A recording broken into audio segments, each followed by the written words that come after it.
31/12/2025 அதிகாலை 1:34 வரைக்கும் தான் நமக்கு ஏகாதசி அமைந்திருக்கிறது. அதனால இந்த ஆண்டு நம்ம 30ஆம் தேதியே வைகுண்ட ஏகாதசியை கொண்டாடுறோம்.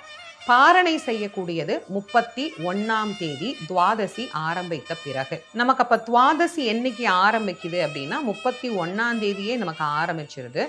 31ஆம் தேதி அதிகாலை 1:35 துவாதசி ஆரம்பிச்சு இரவு 11:16 வரைக்கும் நமக்கு துவாதசி திதி அமைந்திருக்கிறது. பாரணை செய்ய வேண்டியது 31ஆம் தேதி. திருவரங்கத்துல பரமபத வாசல் என்னைக்கு நமக்கு திறக்கிறாங்க அப்படின்னா மார்கழி 15ஆம் தேதி 30/12/2025 செவ்வாய்க்கிழமை அதிகாலை 4:30 சுவாமி ரத்தன அங்கியோடு புறப்பாடாகி 5:45 நமக்கு பரமபத வாசல் திறக்கப்படுகிறது.